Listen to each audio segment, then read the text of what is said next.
सभी साथियों को जय किसान। सुबह की राम राम भाई, सत श्री अकाल, जय किसान, निम्न प्रणाम।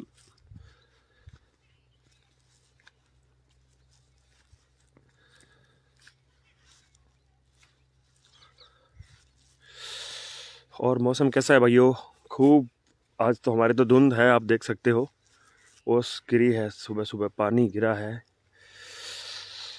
जय किसान भाई सभी साथियों को।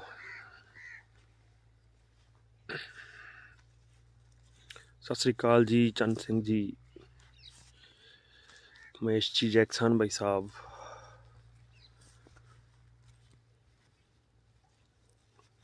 और साथी जुड़ जाए, चर्चा करेंगे साथियों आज।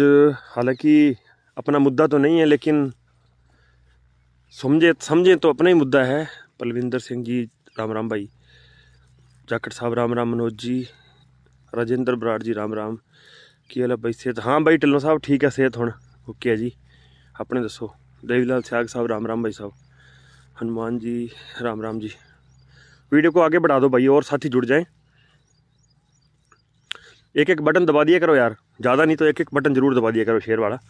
जग्गा गिल जी, बलदेव बिश्नोई जी, अशोक दिमान जी, सुखदेव संधा, जय किसान जी, सबको जय किसान।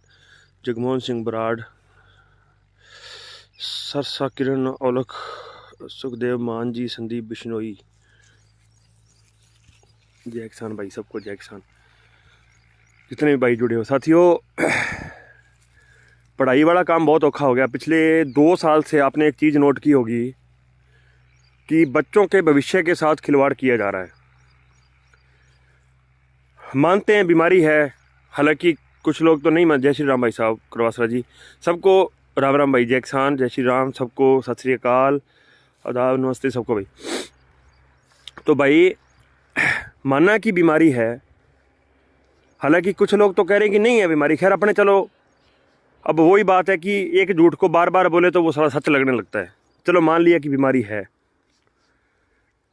लेकिन यार ये कौन सी किताब में लिखा है कि हजारों की संख्या में, लाखों की संख्या में नेता लोग रैलियां कर रहे हैं और सैकड़ों की संख्या में बच्चे हैं स्कूल के अंदर, वो स्कूल बंद हैं। बड़े दुख की बात है यार, ये सच में कोई आवाज़ भी नहीं उठा रहा, कोई बंदा बोल भी नहीं रहा। मैं मानता हूँ ये बात कि हमें गाइडलाइन फॉलो करनी चाहिए। मैं मानता हूँ कि बीमारी का डर सबको ही होता है, मैं ये भी बात मानता हूँ। लेकिन मुझे दुख इस बात का है कि क्या गाइडलाइंस, ये डर, ये सारा आम जनता के लिए, मतलब नेताओं के लिए कुछ भी, कोई गाइडलाइन नहीं है, कोई कुछ नहीं है, कुछ भी नहीं है नेताओं के लिए। बड़े दुख की बात है, कोई बोलने वाला भी नहीं है। हमारे सामने हम लोग हमारे बच्चों के भविष्य को बर्बाद होता देख रहे हैं और हम लोग चुप करके बैठे हैं। हम लोग चुप करके बैठे हैं क्योंकि हम लोग करें भी क्या? कोई एक बोलता है तो उसके खिलाफ मतलब कि एक माहौल ऐसा बना दिया जाता है कि उसको एक आतंकवादी घोषित कर दिया जाता है। मैं पुनः कह रहा हूं कि मैं मानता हूं ठीक है बीमारी है, मान लिए, इन्होंने कह दिया, हमने मान लिया बीमारी है, क्योंकि 100 बार एक झूठ को बोलने के बाद वो सच लगने लगता है। मान लिया है बीमारी, लेकिन क्या वो बीमारी यूपी में नहीं है? क्या वो बीमारी पंजाब में नहीं है? क्या वो बीमारी उत्तराखंड में नहीं है या अरुणाचल में नहीं है?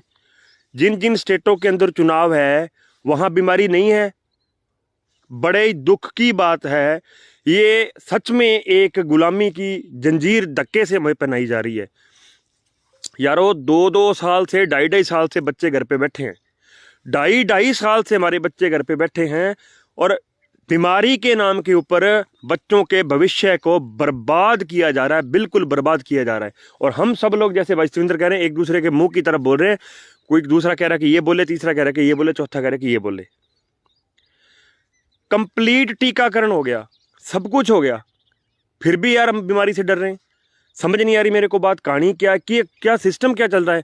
अरे हमें कोई दिक्कत नहीं है, हमें कर दो घरों में बंद, हम रह जाएंगे घरों में। अरे हमारे बच्चों को पढ़ने तो दो। बच्चों को ऑनलाइन क्लासेज के नाम पे फ़ोन दिलवा दिए, सुनने वाली बात है। और शेयर करते जाना भाइयों, शेयर करोगे तो मैं भी बात कर लूँगा, नहीं तो फिर मेरे को भी वो नहीं है। देखिए, ऑनलाइन क्लासों के नाम पे हमारे बच्चों को फ़ोन दिलवा दिए। कौन सी पढ़ाई होनी थी वो तो आपको भी पता है, मेरे को भी पता है, हम सब बच्चों वाले हैं, आप सबको भी पता है ना। तो बच्चे फ़ोन लेके अंदर बैठ जाते हैं भाई साहब, सारा दिन कार्टून, सारा दिन ये वो, सारा दिन पबजी, सारा दिन वो जो ये पता नहीं और कौन कौन से ये गेम है, फ्री फायर और ये XYZ जितने भी गेम है, लूडो खेलने लग गए, ये खेलने लगे, वो खेलने लगे। बात वहाँ तक नहीं रुकी। उसके बाद क्या होता है, आप यकीन मानिएगा और याद कीजिएगा, दिमाग पे थोड़ा सा जोर देके, असल के अंदर क्या होता है कि उधर से तो बच्चों को फ़ोन दिलाए जाते हैं और उधर से फेसबुक रील्स, इंस्टा रील्स और यूट्यूब रील्स ये चालू कर दी जाती हैं। अब कुछ लोग ये कहेंगे कि यार फेसबुक का और इसका, बीमारी का और फ़ोन का और क्या लेना देना है। चलो खैर, उनका काम है सवाल करना, उनका काम है सही को सही नहीं कहना, वो अलग बात है। मैं चलो बताता हूँ आपको। उधर से तीनों रील्स चालू हो जाती हैं। आप यकीन मानिए, मैंने 3-3 साल के बच्चों को, 4-4 साल के बच्चों को ऐसे गंदे रील्स पोस्ट करते हुए देखा कि आप हैरान हो जाओगे, आप सुन नहीं पाओगे। ये प्लान तरीके से सारा काम हो रहा है। अगर आज भारत सरकार चाहे कि ये गंदी रील्स जितनी भी हैं इन सबको डीएक्टिवेट करना है, जितने लोग भी गंदी रील्स डालते हैं या ये जो है आप न्यूड रील्स डालते हैं, इनको बंद करना है, तो क्या सरकार कर नहीं सकती? सरकार को मेरे अकाउंट का पता है कि राजा हेयर किसानों के लिए आवाज उठाता है। सरकार को राकेश टिकैत के अकाउंट का पता है। सरकार को फार्मर मान के अकाउंट का पता है। सरकार को आपके अकाउंट का पता है। कोई भाई अगर किसानी के लिए पोस्ट डालता है, जब भी कोई एजिटेशन होता है, हमारा अकाउंट बंद कर दिया जाता है। क्यों? क्योंकि हम लोग किसानों के हक की आवाज उठा रहे हैं। सरकार को ये नहीं दिखता कि ये जो लोग गंद परोस रहे हैं, हमारे देश के भविष्य की जो ऐसी तैसी कर रहे हैं, हम लोग उनके ऊपर कोई एक्शन लें, ऐसा कुछ भी नहीं है। खैर, इसके ऊपर अपने किस दिन लाइव चर्चा स्पेशल इसको विषय बना के करेंगे। अगर आप सबका साथ रहा तो वीडियो को भाई आगे बढ़ा देना। लेकिन बात यह है कि बच्चों के हाथ में फ़ोन जाने से बच्चे बिल्कुल निकम्मे हो गए, इस बात में कोई शक नहीं। कोई देखिए, माँ बाप का काम, कुछ माँ बाप का ये काम होता है कि अपने बच्चे की बुराई को छुपाना, वो गलत है। फिर आप अपने बच्चे के भविष्य के साथ खिलवाड़ कर रहे हो, फिर आप सही नहीं कर रहे हो अगर आप ऐसा कर रहे हो। असल के अंदर कहानी ये है कि बच्चे वास्तव में नकारा हो चुके हैं इस फ़ोन के चक्कर में, और ये नकारा किया जा रहा है क्योंकि अनपढ़ रहेगा इंडिया तो फिर ठीक है, फिर कोई सवाल पूछने वाला है नहीं। ठीक है, आधा इंडिया तो, मैं अब फिर कहूँगा तो बात फिर कईयों को बुरी लगती है कि आधे की तो ज़मीर पहले ही मरी हुई है, आधे वैसे पार्टियों में बटे हुए हैं, कुछ जाति धर्म में बटे हुए हैं। जो कुछ पूछने वाले थे, कुछ नस्ल थी पूछने वाली, उनको आपने फ़ोन देकर उनको बर्बाद कर दिया। असल के अंदर मैं पुनः कह रहा हूं, ठीक है बीमारी है, आपने कह दिया कि बीमारी है, चलो ठीक है, हम लोग कह रहे हैं कि बीमारी है, मान ली हम लोगों ने, लेकिन यार बीमारी सिर्फ आम जनता के लिए है।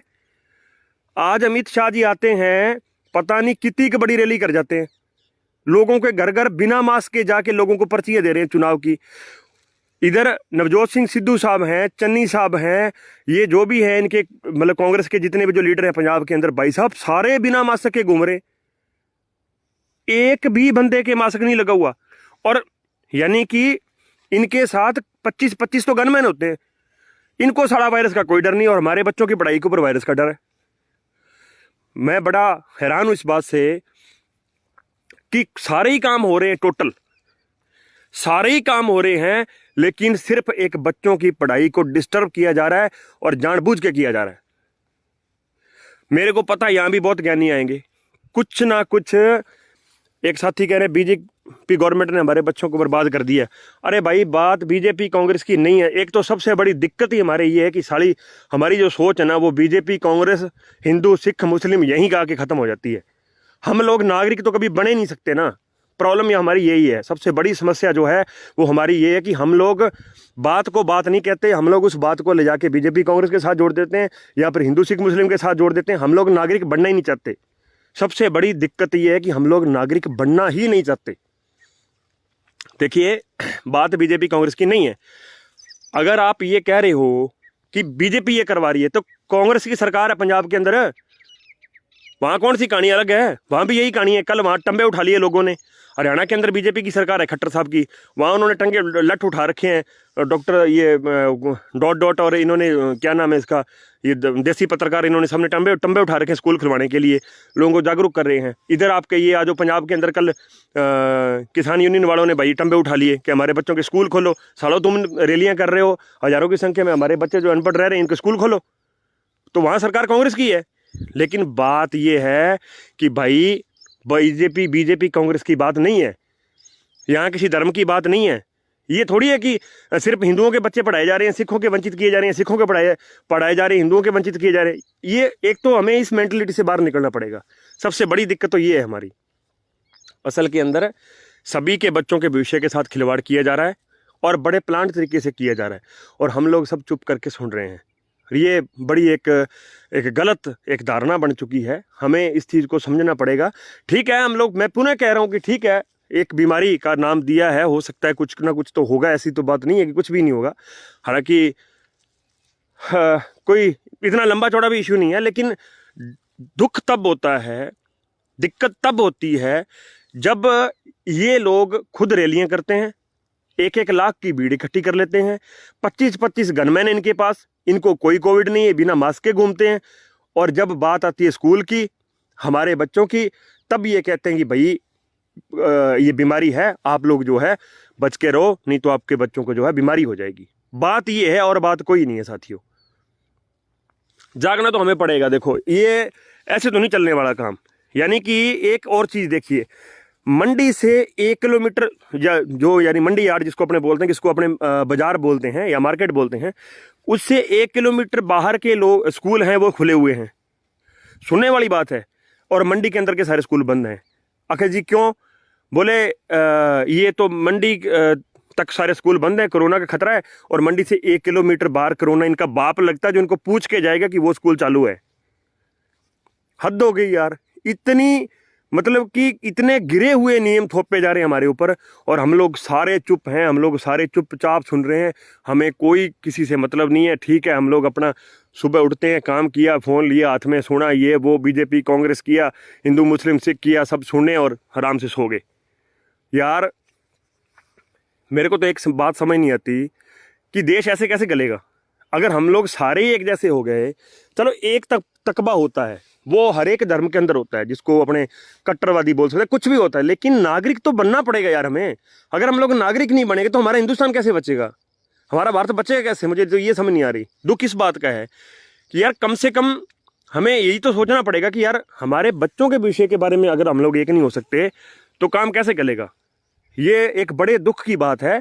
इन नेताओं से सवाल करो भाइयों, कोई आता है तो उसको बोलो भाई स्कूल खुलवा, कोई एमएलए आता है उसको बोल तेरे एरिया के स्कूल खुलवा, कोई एमपी आता है उसको बोल तेरे एरिया के स्कूल खुला। भाई कैसे काम चलेगा? हमारे बच्चे 2 साल से बेकार बैठे हैं घर पे, 2 साल। अरे आप यकीन मानिए, मैं परसों एक रिपोर्ट पढ़ रहा था, यानी कि पिछले 2 से सवा 2 साल के बीच में इतने बच्चों के चश्मे लगे हैं कि आप सोच नहीं सकते। यानी कि उस रिपोर्ट के मुताबिक पिछले 7 यानी 7.5 साल और ये जो पीछे वाले हैं ये 2 साल बराबर चश्मों की गिनती हुई है। आंखें जा रही हैं बच्चों की देख देख के। बच्चों का सारा सिस्टम ही खराब हो गया। सारा दिन फोन देखना है, स्कूल है नहीं, काम दाम है नहीं कोई, सारा दिन और क्या करेंगे बच्चे? अच्छा आप रोक लोगे, आपका पड़ोसी का बच्चा फोन चला रहा है, वो कहेगा पापा वो दूसरा चला रहा है, तो क्या करोगे आप? यानी कि घर पे क्लेश करने वाला काम। तो मेरा कहने का मतलब ये है कि क्यों ना इस बीमारी की जड़ को पकड़ा जाए, स्कूल खुलवाए जाए यार। हमें आवाज़ उठानी पड़ेगी। कैसे काम चलेगा समझ नहीं आ रही मुझे तो कि कैसे ये सिस्टम जो है कैसे चलेगा। खैर साथियों, एक टीस थी मन के अंदर और मन किया कि आपके साथ चर्चा करें। जितने भी साथी आप जुड़े हो भाई, सबसे निवेदन है इसको आगे बढ़ाना भाई वीडियो को, ताकि यार कुछ लोगों का ज़मीर जाग सके। अगर हम लोग कुछ थोड़े लोग ही हो गए तो हम लोग सिस्टम से लड़ने की हिम्मत रखते हैं, देखी जाएगी जो होगी। अगर हमारे बच्चों के लिए जेल भी जाना पड़ेगा तो चले जाएं, कोई दिक्कत नहीं है।